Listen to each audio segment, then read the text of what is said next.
Bon matin à tous. Vous allez bien? Très content de vous revoir. Merci beaucoup pour vos prières. Comme vous le savez, là, Dominique avait écrit ça dans les requêtes de prière de l'Assemblée.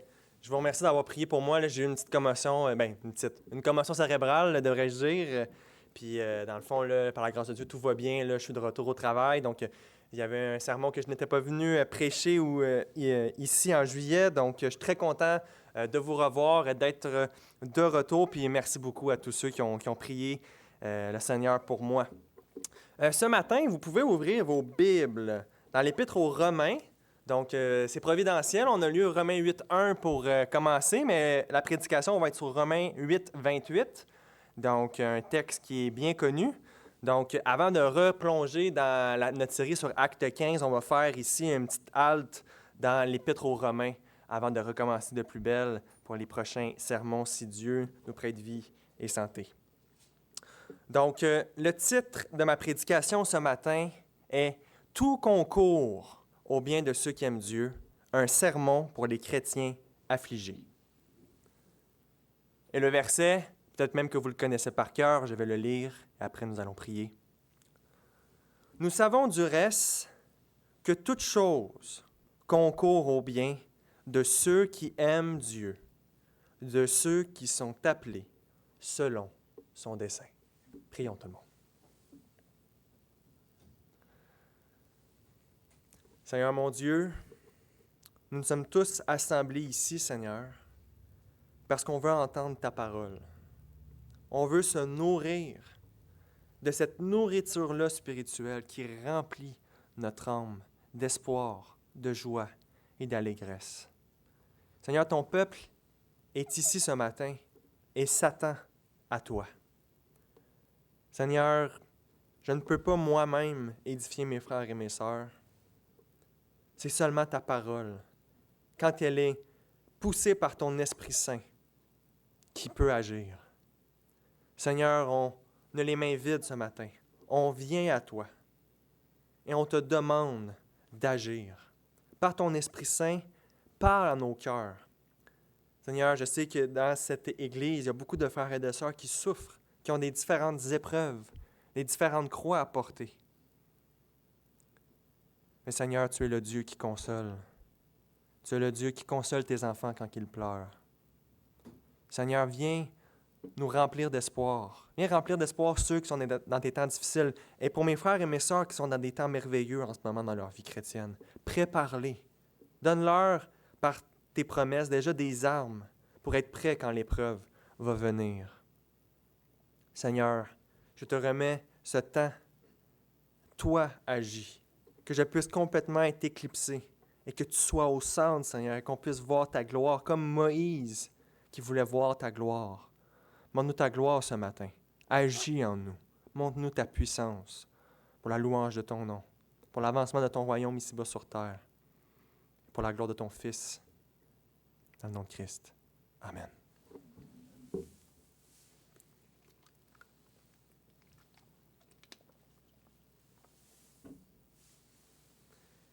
Quand j'étais petit, quand j'étais jeune, il y a une chose que je trouvais vraiment difficile.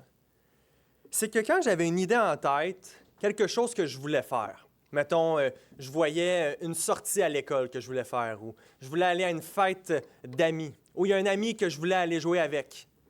Puis que là, j'arrivais devant mes parents et moi, je leur présentais ma requête tout à fait légitime, par exemple, est-ce que je peux aller voir tel ami? Et qu'ils me disaient non. Et que là, moi, je leur demandais, mais pourquoi tu veux pas, papa ou maman?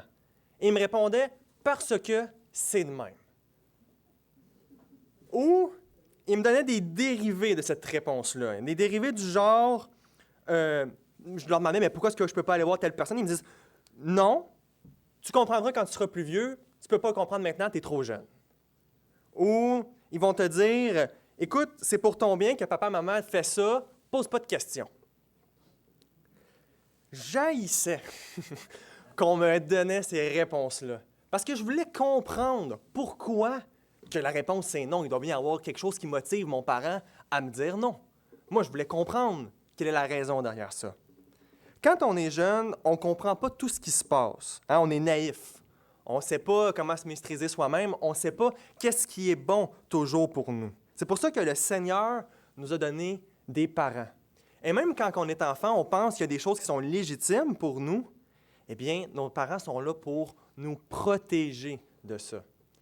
Et, chers enfants, vos parents ne peuvent pas toujours vous dire tout dans la vie. Ils ne peuvent pas toujours vous dire pourquoi, ils vous disent oui ou non, etc.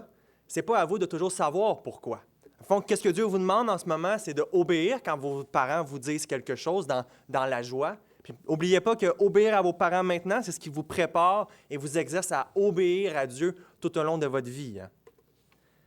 Mais ça reste du moins difficile, quand on est enfant, de obéir par pure foi à nos parents. C'est difficile d'avoir un non parce que.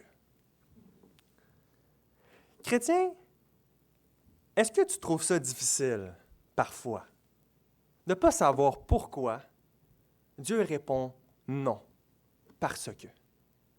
Des fois, il y a des choses dans ta vie qui sont tout à fait légitimes, qui ne sont pas pécheresses, qui sont même des bonnes choses, et tu les demandes à Dieu, et il te dit non. Comme un parent aimant, il te dit non, c'est pour ton bien que je fais ça, je t'aime. Et que c'est la seule réponse qu'il te laisse.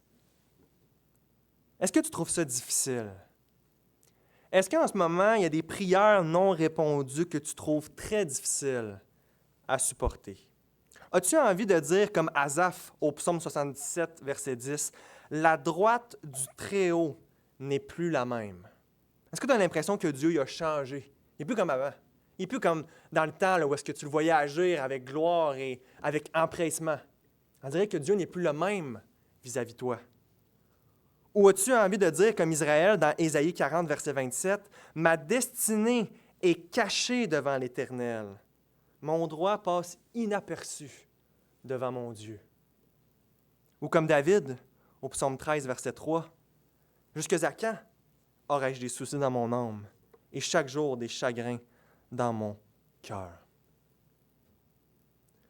Tu vas souffrir. Je vais souffrir.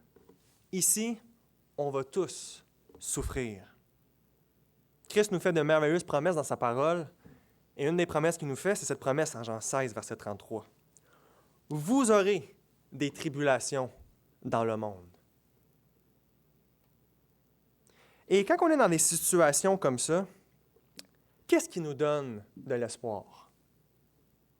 Qu'est-ce qui nous donne de l'espérance? À vous, peut-être qu'il y avait un rendez-vous chez le médecin cette semaine très difficile, ou une discussion avec quelqu'un que vous n'avez pas du tout envie d'avoir, mais vous savez que vous devez l'avoir. À vous qu'il y avait un boss au travail qui commence solidement à vous taper ses nerfs en bon québécois. Ou que juste, non nécessairement pour une raison XY, mais que votre âme vous condamne.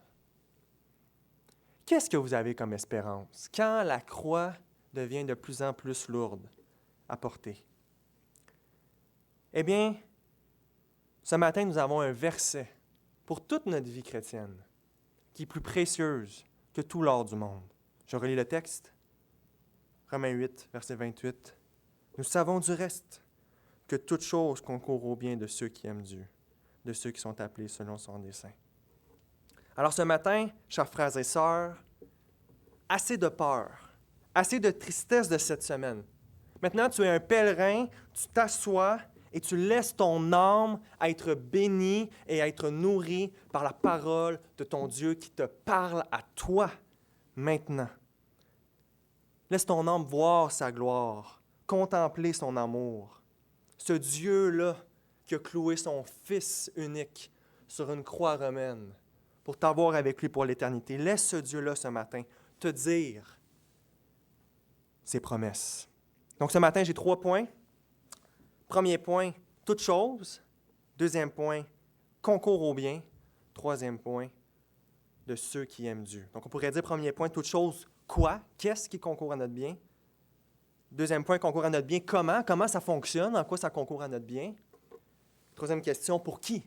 À qui ces promesses-là glorieuses s'adressent-ils? Premièrement, toute chose. Il arrive de nombreuses choses dans une vie, et dans une vie chrétienne surtout. Il y a de nombreuses saisons. Il y a des temps de joie, il y a des temps de peine.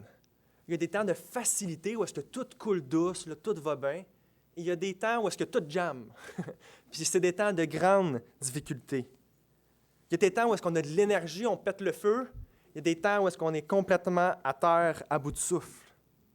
Il y a des temps d'espoir, où est-ce qu'on est prêt à affronter n'importe quelle épreuve qui se mettrait devant nous. Il y a des temps de désespoir, où est-ce qu'on n'est même plus capable de supporter la moindre chose. Pourtant, autant anodines nos vies nous semblent à nos yeux, et les choses de notre quotidien qu'on a à faire. Ah, moi, lundi, je m'en vais dans un bureau, dans une banque, ouvrir mon ordinateur, puis rencontrer des clients pour parler de leurs finances.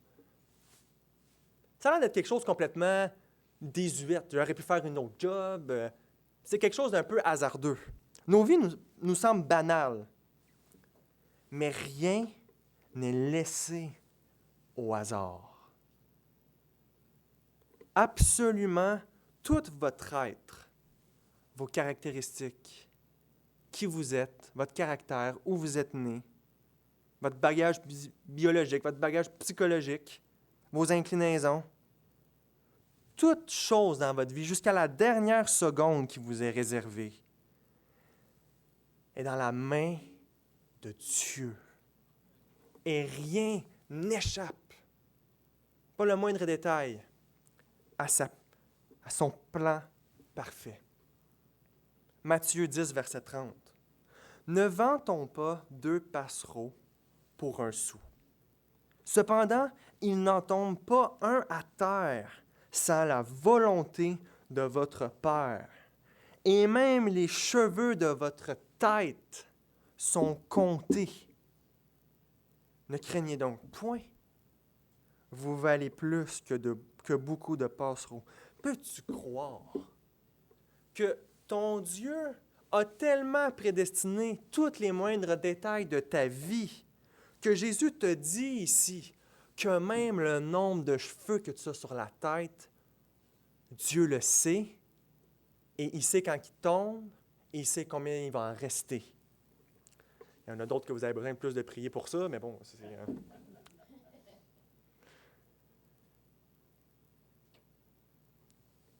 Dans les moindres petits détails comme ça, même ça, Dieu a un plan. Je ne sais pas si vous avez déjà vu un horloger travailler. Moi, avant de devenir chrétien, j'avais une grande passion pour les montres. En fait, quand je n'étais pas chrétien, je voulais devenir millionnaire. Puis un de mes luxes que j'aimerais ça avoir si j'aurais été millionnaire, ça aurait été les montres de luxe, justement. Fait que je connais plein d'affaires sur des montres qui valent vraiment cher pour absolument rien. J'ai ces connaissances-là, mais ça ne me sert à rien dans la vie, à part quand je vois quelqu'un qui a une montre, qui a une belle montre. Mais mes montres préférées, moi, c'était les Rolex. Et une Rolex, ça prend 1 an à faire, jour pour jour. C'est un peu comme leur marque de fabrique. Et si on regarde quelqu'un dans une usine de Rolex travailler, on le voit à son atelier, il y a le casing de la montre comme ça. Et là, on le voit, il y a tous ses petits outils. Il y a toutes les pièces de la montre devant lui. Il y en a peut-être plus qu'une centaine, 200, 300. Il y a beaucoup de parties dans une montre, surtout les mécanismes complexes. Et là, il met sa loupe, là, comme ça, qui est attachée après son oreille, et il se met à travailler avec sa lampe, et minutieusement, morceau par morceau, il les assemble tous, jusqu'à temps que le tout fait une Rolex parfaite.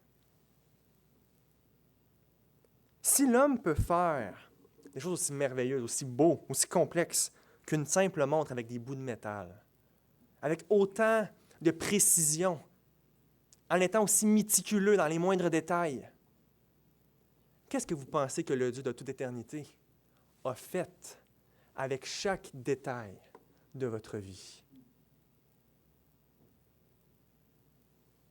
Est-ce que vous pensez que c'est au hasard? C'est le Dieu qui est si glorieux que Moïse voulait le voir et que Dieu dit à Moïse, tu ne peux pas me voir et vivre, Moïse. C'est impossible. Je suis tellement un être au-dessus de tout ce que tu peux imaginer. Ma gloire est telle qu'il n'y a rien dans le ciel qui peut la contenir. C'est ce Dieu-là qui a prédestiné chaque seconde de ton existence. Comme un horloger céleste, Dieu a méticuleusement arrangé toutes nos épreuves, toutes nos déprimes, toutes nos difficultés avec une précision sans faille. Psaume 139, versets 16 à 17. « Quand je n'étais qu'une masse informe, tes yeux me voyaient, et sur ton livre étaient tous inscrits les jours qui m'étaient destinés, avant qu'aucun d'eux existât. » Regardez ce qu'il dit, David. « Que tes pensées, ô Dieu, me semblent impénétrables, que le nombre en est grand. » David nous dit qu'en tant qu'enfant de Dieu, et c'est vrai pour tout homme, tous nos jours existent dans les pensées de Dieu et vont finir par arriver car sa volonté se fait dans le temps. Le hasard n'est pas au contrôle de ta vie, la mauvaise fortune n'est pas au contrôle de ta vie, ce que les autres personnes autour de toi n'est pas au contrôle de ta vie, puis même toi-même, tu n'es pas ultimement le roi sur ta vie. Le roi, c'est Dieu. Et non seulement Dieu a tout créé ces détails-là, non seulement, en plus, après que tu aies péché contre lui, il t'a justifié, il t'a régénéré, il t'a lavé de tous les péchés que tu as pu faire. Et non seulement il a envoyé son Fils unique mourir sur une croix, et en plus de tout ça, il va t'amener avec lui au ciel pour toujours, dans une joie que tu ne peux même pas comprendre tellement qu'elle est grande. En plus de tout ça, il a tout prédestiné dans ta vie pour un but précis, nous dit le texte. Pour ton bien. En plus de tout ça, comme disait Thomas Watson, le chrétien est le plus béni des êtres. S'il meurt, il est avec Dieu. S'il vit, tout concourt à son bien. Lorsqu'on fait une action, on a une intention derrière. Par exemple, si on donne un cadeau à quelqu'un, notre intention, c'est de lui faire plaisir.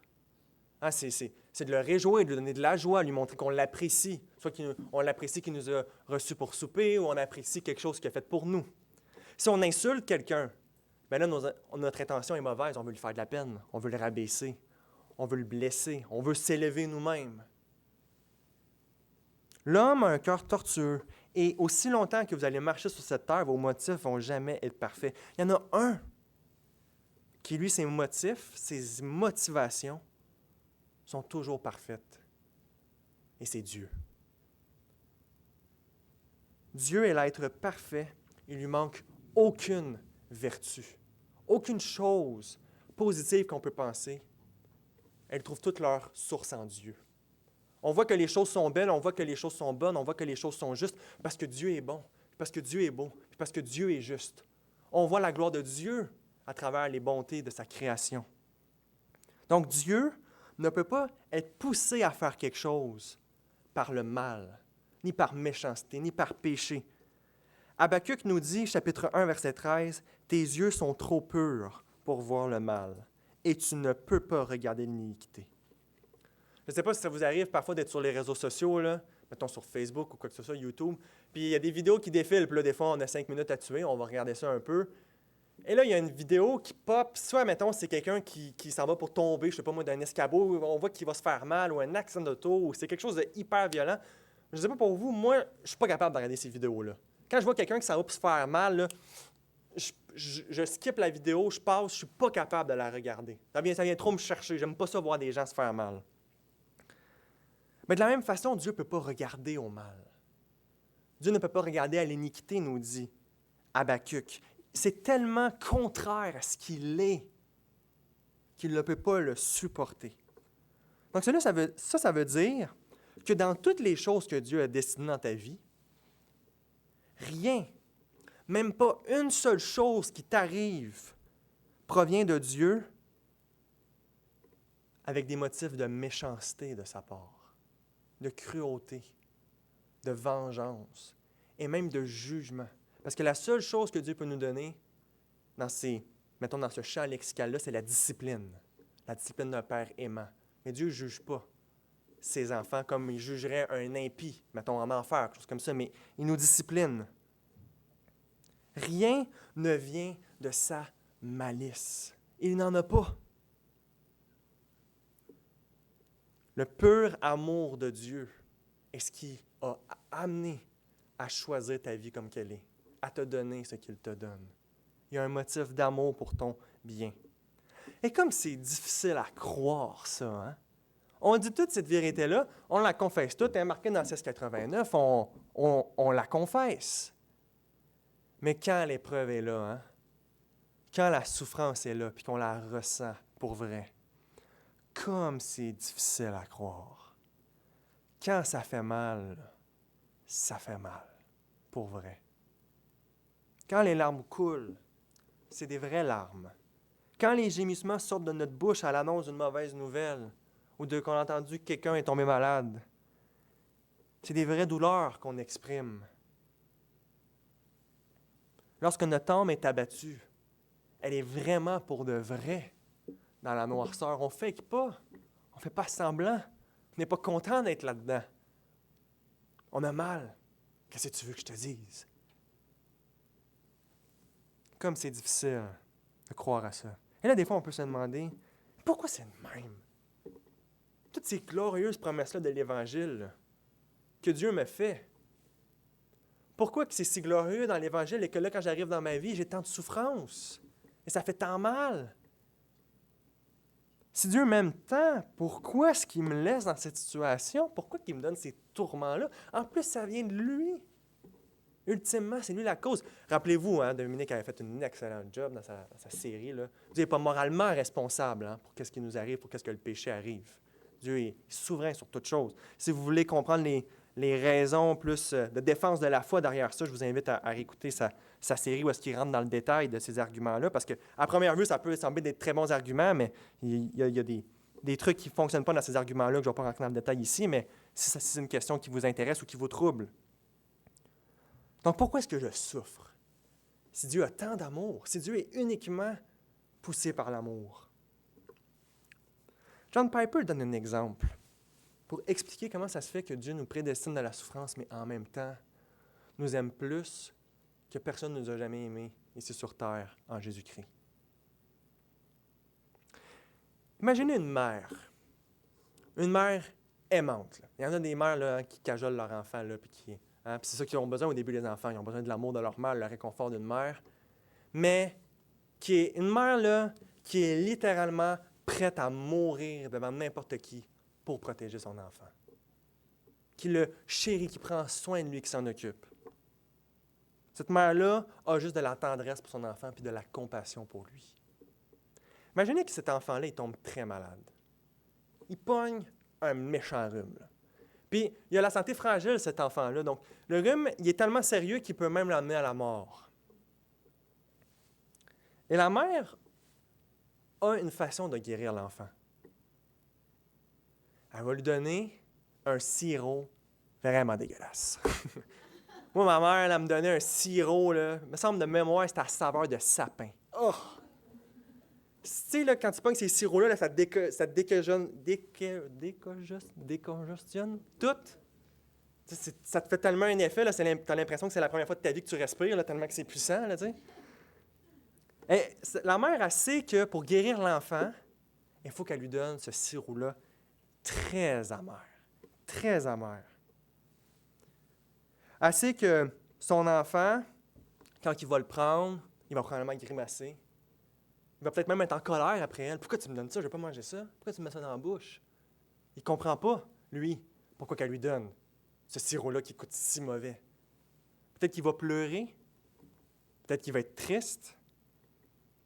Sa mère, elle sait très bien que son enfant, il va tout avoir ses effets négatifs. Mais sa mère l'aime tellement que s'il le faudrait, elle lui donnerait tous les sirops de la terre pour le guérir.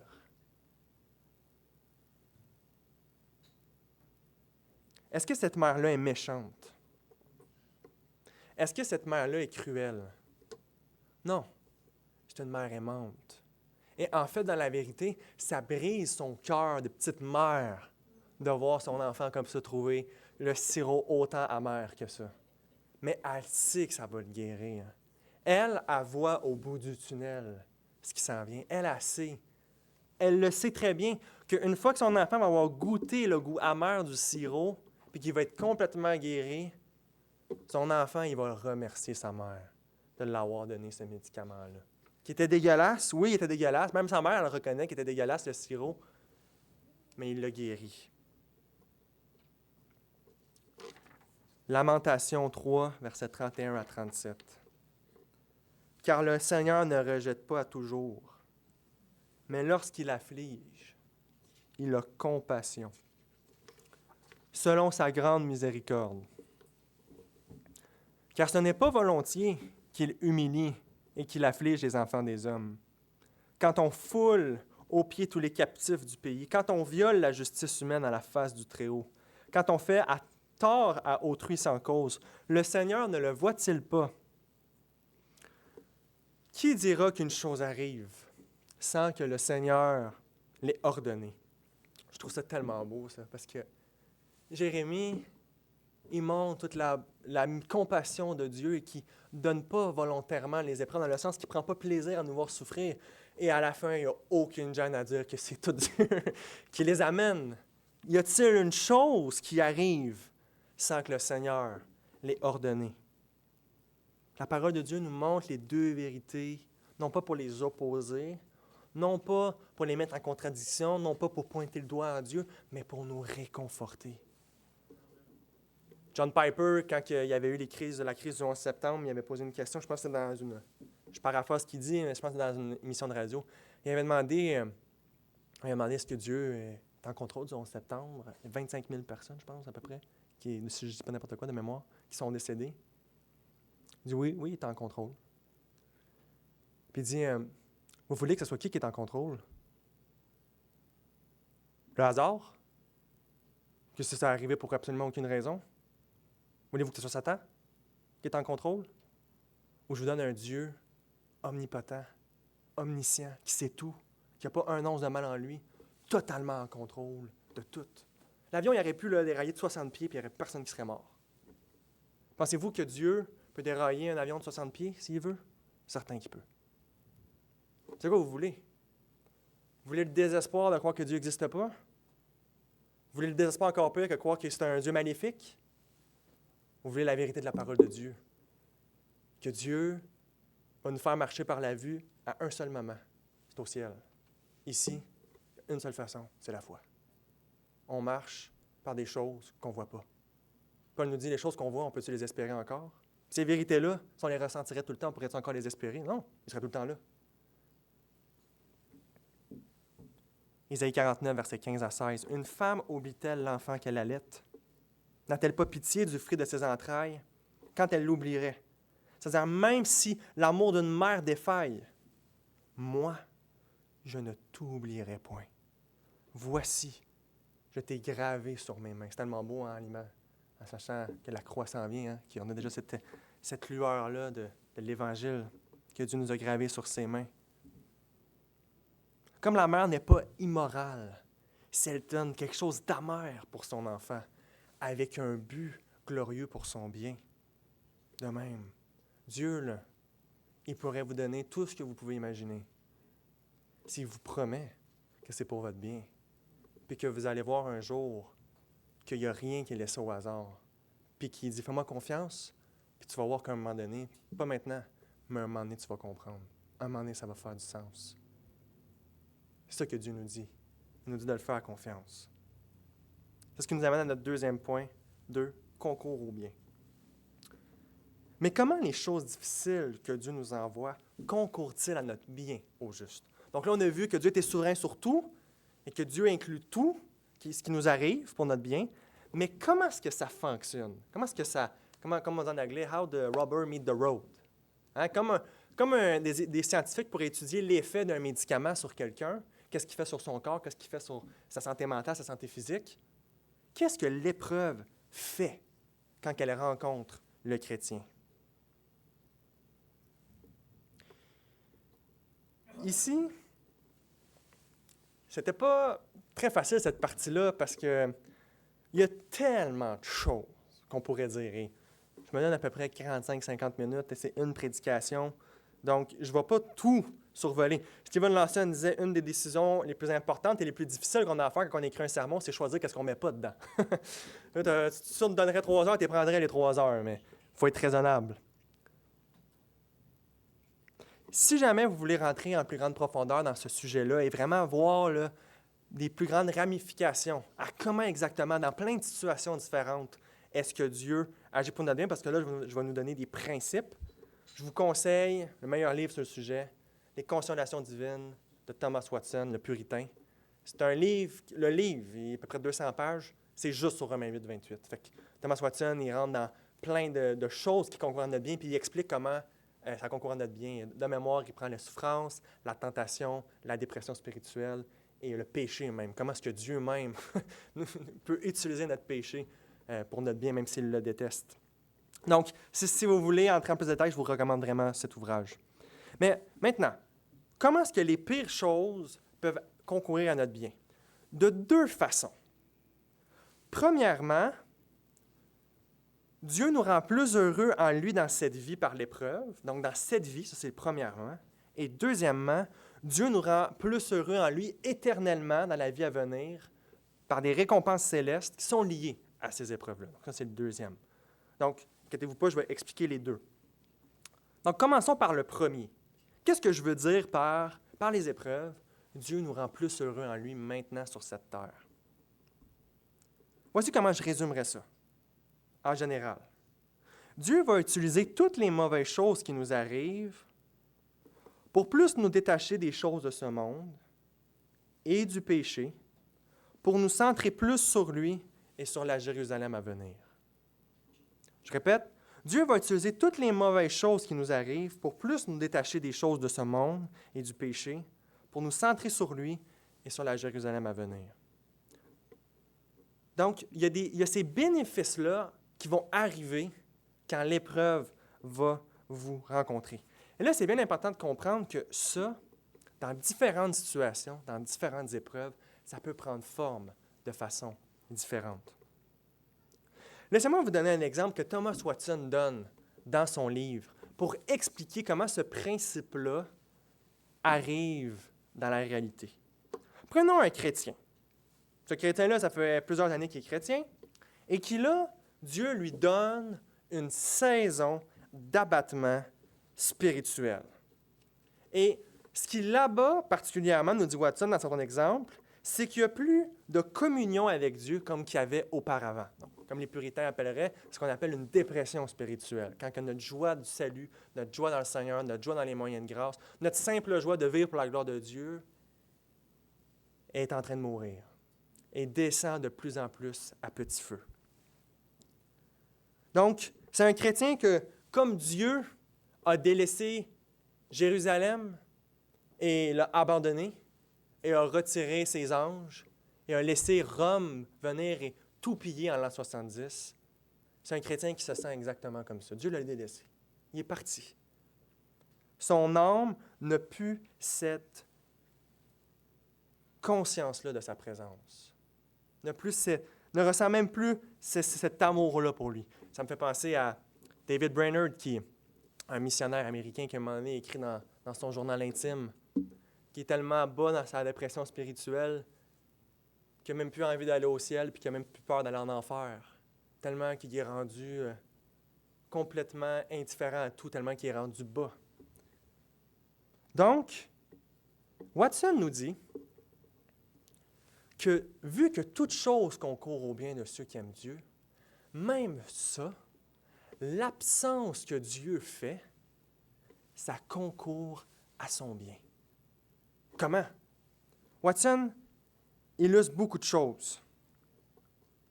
Dans cet acte incompréhensible et mystérieux de Dieu, Dieu peut faire au-delà de tout ce qu'on peut imaginer. Peu importe dans quoi que vous êtes en ce moment. Doutez jamais que Dieu peut faire au-delà de tout ce que vous pouvez imaginer. Dans votre foi, dans votre marche avec lui, dans votre vie. Donc Watson, alors que ce chrétien-là, à tous les jours, sur plusieurs mois, peut-être même sur plusieurs années, a constamment cet abattement-là spirituel, voici le genre de choses que Dieu peut vouloir pour son bien. Premièrement, il peut commencer à s'examiner sérieusement et regarder pour voir, OK, est-ce qu'il y a quelque chose que je garde dans ma vie qui attriste l'esprit? Donc là, il y a un péché que le chrétien garde, qui ne veut pas s'en repentir, qui ne veut pas écouter sa conscience, et Dieu, pour l'amener à réaliser ça, va retirer la grâce pour laisser son péché revenir à la surface et être devant ses yeux. Ça va l'humilier. Ça va lui montrer qu'il n'est rien sans la grâce de Dieu. Ça va lui montrer toute son incapacité même à aimer Dieu. Ça va l'humilier. Donc, l'absence de Dieu produit l'humilité. Cette désertation, comme appelle cela Watson, peut créer en lui un désir de revoir ça. Peut ranimer en lui ce désir de revoir cette joie-là qu'il a perdue. Peut-être qu'avant qu'elle quitte, qu'elle porte cette joie-là, peut-être qu'il commençait à négliger les moyens de grâce, négliger le Seigneur, négliger sa joie en Dieu. Et que là, maintenant qu'il l'a pu, qu'il est parti, là, il veut la revoir à tout prix. Il ne veut plus continuer à vivre sans l'avoir. Donc peut-être, nous dit Watson, que dans ce temps-là, il va retourner à son premier zèle qu'il avait à lire les Écritures, à écouter des prédications, à prier avec abondance, à aller avec des chrétiens. Ou encore, peut-être que la désertion que Dieu est en train de lui faire le sert à le détacher des choses de ce monde et à lui donner un plus grand amour pour le ciel. Regardez ce qu'il dit, Watson. La désertion, c'est-à-dire quand Dieu quitte, quand Dieu se fait distant, quand on a l'impression qu'il n'est plus là, il dit, la désertion rend le ciel plus doux. Les consolations dont nous jouissons ici-bas sont comme la lune, qui connaît de multiples phases et reste invisible. Et reste invisible parfois. Dieu se manifeste pendant un temps, puis il se retire. Comme ce flux et reflux mettent en relief la perfection céleste. Quelle ne sera pas ma joie de pouvoir contempler continuellement l'amour de Dieu dans sa plénitude? C'est haut et bas de sa foi, Watson nous dit que Dieu peut créer en le chrétien une attente encore plus sérieuse du ciel. Peut-être qu'avant ce temps-là de désert spirituel, il aurait été capable de vivre ici là, autant d'années que tu lui aurais donné. Peut-être qu'il y avait même de l'attachement qui commençait à se faire des choses du ciel, mais là, Dieu retire tout et son seul espoir, c'est d'être auprès de lui. C'est juste ça qu'il attend. Ou pas encore, peut-être, nous dit Watson, Dieu veut amener un temps encore plus grand dans sa foi. Peut-être qu'il donne ce temps-là de détresse pour appeler ça, lui donner une foi encore plus grande qu'il y avait au début. Comme il dit, les gelées préparent les plantes à porter leurs fleurs de printemps. Dieu commence d'habitude par abaisser avant de consoler. Les anges vinrent servir le Seigneur Jésus, mais seulement après qu'il eut passé 40 jours à jeûner. Dieu envoie le consolateur pour nourrir son peuple avec la manne cachée, après qu'il les a fait jeûner pendant un long moment. La consolation des saints est peut-être enfouie sous terre comme une semence, mais elle est en train de germer et ne va pas tarder à s'élever en une moisson abondante. Et ce principe-là que je vous ai montré, là, c'est le cas de la détresse, la dépression spirituelle, ça s'applique pour n'importe quoi. Pour le cancer, pour un enfant perdu, pour des difficultés au travail. Dieu fait toujours les choses pour créer en nous les vertus qu'il veut voir. Pierre nous dit, c'est là ce qui fait votre joie, en parlant de Christ dans le contexte. Quoique maintenant, puisque le faut, vous soyez attristés pour un peu de temps par diverses épreuves. Premièrement, il le faut. Il est en train de dire que ce n'est pas juste quelque chose qui pourrait peut-être pas t'arriver. Non, il le faut. C'est ça la volonté de Dieu. C'est ça qui va arriver à chaque chrétien. Tout ce que tu vis en ce moment, inquiète-toi pas, il y a un chrétien dans l'histoire qui a vécu les mêmes choses, puis que Dieu l'a consolé. Puis aujourd'hui, là, les vérités qu'on parle, qu'on voit par la foi, là, lui, il les a. Lui, il ne souffre plus. Lui, il n'a plus cette désertion spirituelle. Il est le plus heureux des hommes dans la présence du Seigneur. Donc, Pierre nous dit, quoique maintenant, puisqu'il le faut, vous soyez attristés pour un peu de temps par diverses épreuves, afin que l'épreuve de votre foi, plus précieuse que l'or périssable, qui cependant est éprouvée par le feu, ait pour résultat la louange et l'honneur lorsque Jésus-Christ apparaîtra. Voyez que Dieu il a un but. Et que c'est ça, ton plus grand bien. C'est ça ton bien. C'est pas de ne pas avoir d'épreuves, c'est d'avoir le fruit qui vient après l'affliction. La foi plus grande, la joie en Dieu plus grande, le détachement des choses de ce monde. C'est ça la liberté. C'est ça la vraie joie. C'est ça la vraie paix. C'est d'être accroché à Dieu. Quand un bijoutier met de l'or dans un four et le chauffe, ce qui arrive, c'est que quand on va récolter de l'or, l'or est mélangé avec d'autres métaux, l'or est mélangé avec des impuretés. Et si vous voulez que vous commandiez une belle bague en or 14 carats, bien l'or va être pris et il va être mis dans un four et les particules, les toxines vont être retirées par le four dans lequel l'or est mis. Il va juste rester de l'or à la fin. Pierre nous dit que c'est ça que Dieu veut faire avec notre foi. C'est ça que Dieu veut faire avec notre vie chrétienne. Chrétien, il y a des choses qu'on garde. Il y a des choses qu'on a, des idoles qu'on a dans notre cœur. Il y a des trucs parfois qu'on tient plus à ça qu'on tient à Dieu. Dieu, il nous aime. Et il sait que s'il nous laisse à ces choses-là, il nous haït. Quand Dieu là, ne vous donne pas lui-même et ne vous donne pas sa gloire comme objet de joie, vous allez avoir quelque chose de moindre à chaque fois, parce que par définition, il n'y a rien de plus grand que Dieu. Il n'y a pas de but plus haut que la gloire de Dieu. Au ciel, votre joie, ça va être Dieu. Puis toutes les autres choses qui vont vous donner de la joie, je ne sais pas moi au ciel, en tout cas, quand on lit les descriptions bibliques, il y a l'air d'avoir un banquet au ciel, il y a l'air d'avoir des villes au ciel, il y a l'air d'avoir des rues au ciel, qu'on va être avec Christ au ciel. Comme disait Armand Bavinck, le ciel va être très similaire à ce monde-ci, c'est juste qu'il va être sanctifié, glorifié. Comme le corps de Christ ressemblait toujours au corps de Christ quand les disciples l'ont vu, mais il était lumineux, il était glorieux, il était glorifié, il était exalté de même sur la création, nous dit Bavinck. Donc, ça va être hot au ciel. Les enfants, là, vous pensez que c'est le fun, là, des soupers ou des parties avec des amis, là. Tandis que vous rencontrez votre Créateur, je peux vous dire que ça va être quelque chose.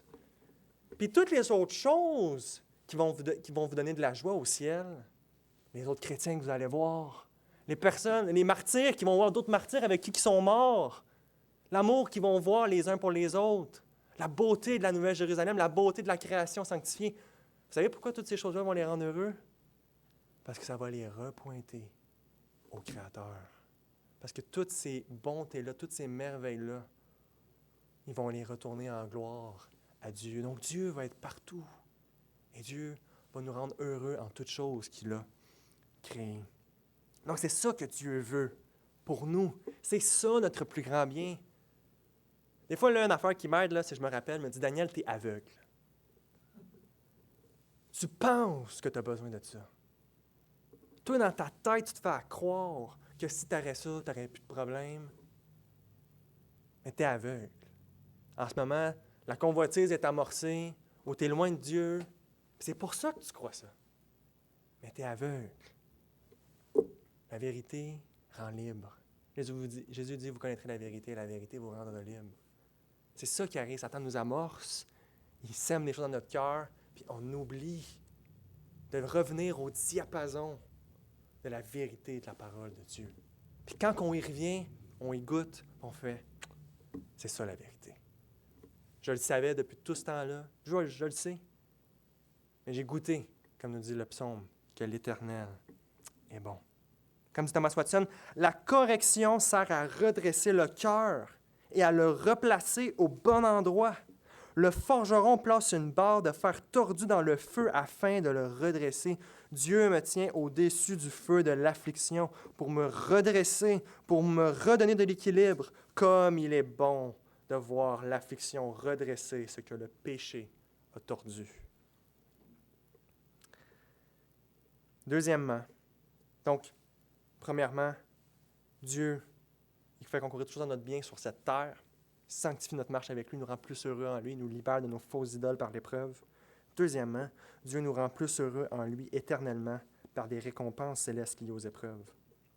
L'apôtre Paul dit dans 2 Corinthiens 4, verset 17, « En effet, nos légères difficultés du moment présent produisent pour nous, au-delà de toute mesure, un poids éternel de gloire. »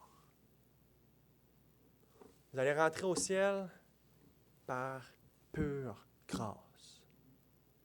Il n'y a rien que vous allez faire qui va mériter la grâce. Oui, on va être jugé selon nos œuvres. Dieu va regarder nos œuvres et c'est ça qui va démontrer notre foi. Comme Jacques nous dit. Jacques nous dit, par ma foi, par mes œuvres, je vais te démontrer ma foi. C'est ça qui va arriver. Mais la Bible est claire. Dieu donne sa gloire à personne d'autre. Il y a un seul sauveur. C'est Christ. Tu vas rentrer au ciel par pure grâce. La Bible nous dit que Dieu, en plus de notre entrée au ciel, par les souffrances qu'on va avoir subies, par les obéissances qu'on va avoir faites, même si tout nous pointait à ne pas obéir, Dieu nous promet des récompenses, nous promet de s'amasser des trésors dans le ciel, qu'on ne va pas perdre notre récompense. Ah, si on prie devant les autres, là, on a notre récompense ici-bas. Si on prie dans le secret, quand on prie devant les autres, on peut prier devant les autres, mais je veux dire, comme les pharisiens, pour se faire voir, vous me comprenez. Mais quand on prie dans le secret, c'est là que des trésors s'amassent, des joies. Et là, je ne veux pas rentrer dans les spéculations des théologiens réformés à savoir quelles sont les récompenses. Il y en a qui vont dire que c'est être plus près de Dieu. Il y en a qui vont dire que c'est plus littéral, c'est plus de villes à gérer, des choses comme ça. Je ne vais pas rentrer dans toutes ces questions-là, mais le fait étant que Dieu montre un réconfort qui ne prendra, des fois, ne prendra pas place dans cette vie-ci, mais va prendre place dans la vie à venir. Dieu n'oublie rien. Toutes les consolations que tu n'as pas eues quand tu vas mourir, il ne les oublie pas. Comme dit David, il recueille mes larmes dans son outre. Ne sont-elles pas inscrites dans ton livre? Même tes larmes sont inscrites. Même tes larmes, Dieu les connaît d'avance avant que tu les aies. Et il les recueille. Il ne laisse pas ça, l'image, c'est qu'il ne laisse pas ça tomber à terre comme si c'était futile, tes larmes, chrétien. Il les recueille dans son outre. Elles sont toutes inscrites dans son livre. Donc, il ne nous les oublie pas, même quand on meurt. Donc, aucune souffrance rencontrée ici n'aura pas une consolation dans la vie à venir. Il dit dans Apocalypse 21, versets 4 à 5, « Il essuiera toute larme de leurs yeux, et la mort ne sera plus. Il n'y aura plus ni deuil, ni cri, ni douleur, car les premières choses ont disparu. Et celui qui est assis sur le trône dit, « C'est Christ, voici, je fais toutes choses nouvelles. » Donc, Dieu nous mène dans l'épreuve pour une joie plus grande en lui, dans la vie présente et dans la vie à venir. Les martyrs, là, moi je pense aux chrétiens, là, surtout dans les premiers temps de l'Église. Moi je pense aux chrétiens, là, je ne sais pas pourquoi eux ils me touchent particulièrement parce que c'est tellement horrible, qui allaient avec leur famille, leurs enfants, leurs femmes, mourir dans les Colisées de Rome. Hey, y a-t-il quelque chose que tu tiens plus dans ta vie que des enfants, que tes enfants? Tu serais prêt à mourir pour eux. Là, tu les amènes avec toi. Là. Pensez-vous pas qu'ils se posaient des questions, eux autres? Hey, je suis en train de me faire croire quelque chose, moi, là? Il est-tu vraiment ressuscité, ce Jésus-là? Je m'en vais-tu pour mourir en vain? Au ciel. Qu'est-ce qui les entend? Qu'est-ce qui les attend, ces saints-là? Quelle joie ils vont avoir! Comment est-ce qu'ils vont être heureux de ne pas avoir flanché, de ne pas avoir renié Christ? Parce que là, Christ ne va jamais les renier devant son Père. Ah, comme ils sont heureux, ceux qui meurent dans le Seigneur. Il n'y a pas de personne plus heureux que eux. On arrive à notre dernier point, de ceux qui aiment Dieu. Donc le texte nous dit, je le relis, « Nous savons du reste que toute chose concourt au bien de ceux qui aiment Dieu, de ceux qui sont appelés selon son dessein. » Donc cette promesse n'est pas pour tout le genre humain de façon impartiale. Non. Paul ici nous dit qu'elle est réservée aux élus de Dieu, à ceux qui sont appelés selon son dessein. Maintenant, la question, comment est-ce que moi je peux savoir que je suis un élu de Dieu? Comment savoir que cette promesse-là m'est mienne? Paul nous dit une caractéristique ici des élus de Dieu. Une caractéristique qui, si elle est en vous, elle ne trompe pas. Il y a plein de caractéristiques dans la parole. Comme disait Thomas Schreiner, l'assurance du salut, c'est un tricycle. Il y a la première grande roue en avant qui est l'œuvre de Christ.